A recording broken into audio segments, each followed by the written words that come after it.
प्रयास नहीं छोड़ना चाहिए। हम किसान परिवार से आए हैं। किसान एक बीज डालता है ज़मीन में और डालने के बाद उसको मिट्टी से ढक देता है। उसको मालूम है कि इसमें वक्त लगेगा। मेरा काम है फेवरेबल कंडीशन देना, इसको वक्त पे पानी देना, वक्त पे धूप देना, खाद देना, आसपास घास आ गए, कचरा आ गया, सफाई करना। ये एक दिन पौधा बनेगा और फिर फलाएंगे। इसमें धीरज बहुत बड़ी चीज़ होती है। आप जिंदगी में जो काम करना चाहते हो, कोई भी काम छोटा नहीं है, कुछ भी। मतलब आप किसानी में भी कमाल कर सकते हैं, आप कहीं पे भी कर सकते हैं।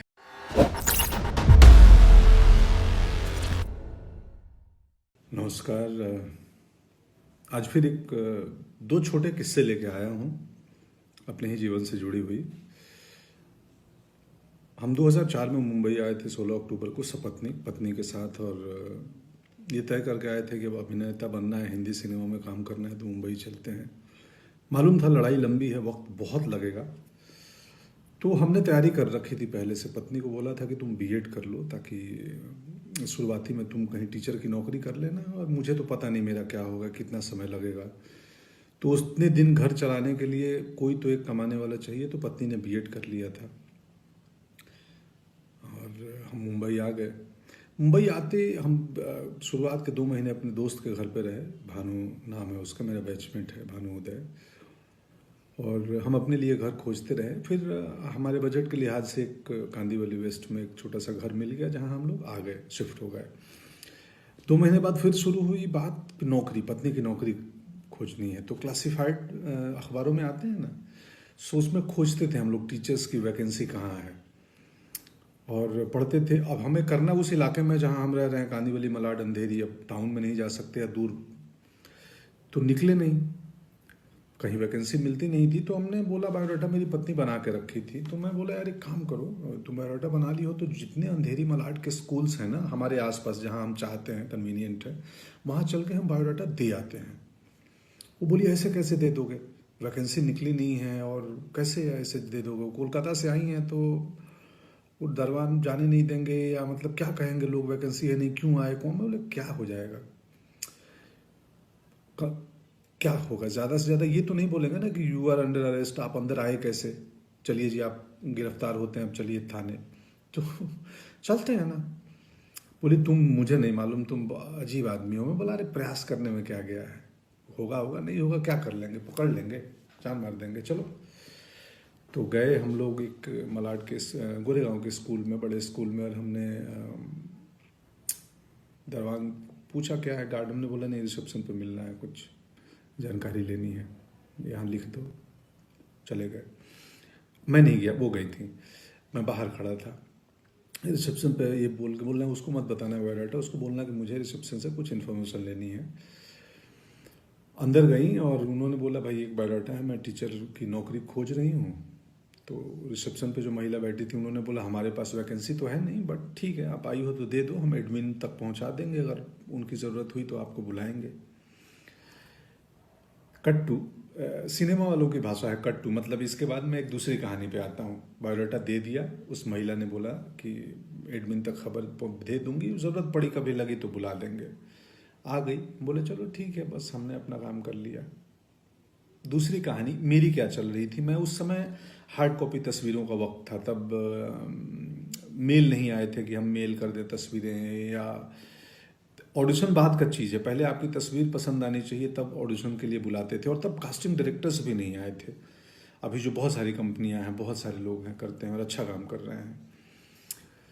तो हम जाके, उस वक्त कास्टिंग डायरेक्टर नहीं होते थे, तो डायरेक्टर का कोई एसोसिएट डायरेक्टर या असिस्टेंट या प्रोडक्शन के लोग भी कास्टिंग कर लेते थे। और तब कास्टिंग मतलब बहुत छोटे छोटे रोल्स में नए एक्टर को लिया जाता था, और जो भी एक सेट पैटर्न था, ये हीरो, ये हीरोइन, ये विलेन, वकील, इंस्पेक्टर भी सेट थे। तो 2004-5 की बात है ये। तो मैं जाता था दफ्तर में, दरबान रोक दे कहीं बड़ी कंपनी, किसी फिल्म ऑफिस में गया, तो मैं बोलता था कि यार मेरे को, बोला किसने बुलाया है, मैं बुलाया नहीं, मेरे को ईश्वर जी भेजे हैं कि वो राहुल, रवि, जो भी नाम है उस एसोसिएट की, उनसे मिलना है, ईश्वर जी भेजे हैं। बोला अच्छा। वो फ़ोन करे कि भाई कोई आए हैं, पंकज नाम है, ईश्वर जी भेजे हैं। तो बोले अच्छा कौन, भेज दो मिलता हूँ, देखता हूँ कौन। या अंदर पहुँच जाए, छोटा दफ्तर हो, रिसेप्शन तक पहुँच गए सीधे, तो फ्रंट डेस्क पे जो भी रिसेप्शन पे महिला बैठी हैं, जी हाँ क्या, मैं बोला वो एसोसिएट डायरेक्टर से मिलना है। तो किसने भेजा है आपको, कैसे आए हो, क्या है रेफरेंस। तो मैं तो बोलता था वैसे ही आया हूँ, लिफ्ट से आया हूँ अभी बस ऊपर। नहीं यहाँ भेजा किसने है। मैं मतलब वो ईश्वर जी भेजे हैं बोल के उनसे। ईश्वर जी, बोले हाँ बता दो ना उनको, वो जानते हैं। तो ईश्वर जी भेजे हैं, कोई पंकज आया है कास्टिंग वाला। चलो आता, तो या तो कास्टिंग वाले निकल के आए या मुझे अंदर तक भेज दी जाए। मेरे पास कास्टिंग वाले आए, बोले हाँ जी बोलिए बताइए आप। तो मैं बोला जी मैं एक्टर हूँ और ये मेरी तस्वीर है, मुझे पता चला आप कास्टिंग कर रहे हो। तो बोला ये बट ईश्वर जी, कौन ईश्वर जी भेजे हैं, वो प्रोडक्शन में या कुछ कॉस्ट्यूम या किस डिपार्टमेंट, कौन से ईश्वर जी। मैं हंस देता था, बोलता था वो ईश्वर जी जो उधर बैठे हैं, जो सबको भेजे हैं दुनिया में। तो कई लोग हंस देते थे, ये 2-4 बार ही हुआ, अक्सर नहीं हुआ ये किस्सा। कई लोग हंस देते थे और बोलते थे यार बढ़िया सेंस ऑफ ह्यूमर है या बढ़िया अप्रोच है तुम्हारा, लाओ तस्वीर दो, कहाँ से एक्टिंग सीखे हो, क्या किए हो। एक आध नाराज भी हो जाते थे। 2-4 बार किया था ये। मुझे मेरे दोस्त आज ही फ़ोन आया था दिन में, हेमंत का, तो उन्होंने बताया कि यार तुम याद है तेरे को, तो ईश्वर जी बोल के कहीं घुस जाते थे कि ईश्वर जी भेजे हैं। तो याद आया। और हम एक्टर्स को कैसे पता चलती थी कि कास्टिंग कहाँ हो रही है। एक इन्फिनिटी मॉल है अंधेरी में, वहाँ पे बहुत सारे एक्टर्स शाम को बैठते थे और वहाँ इन्फॉर्मेशन एक दूसरे को दी जाती थी। हम इतने वहाँ इकट्ठे होने लगे कि बाद में मॉल के जो सिक्योरिटी मैनेजमेंट, सिक्योरिटी वालों ने हमें खदेड़ दिया कि तुम लोग चले जाओ, यहाँ भीड़ नहीं चाहिए। उसमें पूरे हिंदुस्तान के गांव खेड़े से, छोटी जगहों से आए हुए हमारी तरह एक्ट्रेस थे, बहुत सारे। बाद में सुजान सिंह चौक बन गया, वो भी एक एक्टर हैं सुजान जी। हम बहुत सारे दोस्त हैं, अब नाम लूँगा तो 1000 नाम हो जाएंगे जो वहाँ बैठते थे। पत्नी की कहानी पे बायोडाटा दे के चली आई, एडमिन में जाएगा। दूसरे दिन कॉल आया कि जी आप आइए, एक इंटरव्यू के लिए प्रिंसिपल ने कॉल किया है। वो गई, इंटरव्यू दी, उनकी नौकरी हो गई, पढ़ाने लगी, हमारा दुकान चल गया। और मैं ईश्वर के बहाने से दफ्तर घूमते रहा। मेरे ईश्वर काम नहीं आ रहे थे, कास्टिंग नहीं हो रही थी, थोड़ा वक्त ज़्यादा लगा। ईश्वर काम आए, मौके मिले, बहुत सारे मौके धीरे धीरे मिलने लगे। गैंग्स ऑफ वासेपुर पहला मौका था जिसमें मुकेश ने, तब तक कास्टिंग डायरेक्टर आ चुके थे और तब तक वो पैटर्न ख़त्म हो गया था कि किसी भी बहाने एसोसिएट या असिस्टेंट तक घुस के अपनी तस्वीर दे दो या इंट्रो दे दो कि जी मैं एक्टर हूँ। तब तक प्रोफेशनल माहौल बनने लगा था। गैंग्स ऑफ वासेपुर में मुकेश कास्टिंग, उसके पहले अभिमन्यु रे थे यशराज में, वो कास्टिंग कर रहे थे। तो कास्टिंग डायरेक्टर्स का चलन हो गया था। हनी भाई आ गए थे, जोगी भाई आ गए थे, ये सब कास्टिंग डायरेक्टर्स हैं। बाद में अभिषेक की कंपनी आई। सो बहुत सारी अभी कंपनियां हैं कास्टिंग की काम करती हैं बॉम्बे में। सो पत्नी की नौकरी लग गई और मेरे ईश्वर कुछ सालों बाद काम आए और जब प्रोफेशनल हुआ माहौल तो हमें काम मिलने लगे। और बाद के दिनों में अब तो इतने ज़्यादा काम मिलने लगे कि घर पे किसी एक को रहना ज़रूरी है, मेरे और पत्नी में से। तो पत्नी को स्कूल की नौकरी कुछ साल पहले छोड़नी पड़ी और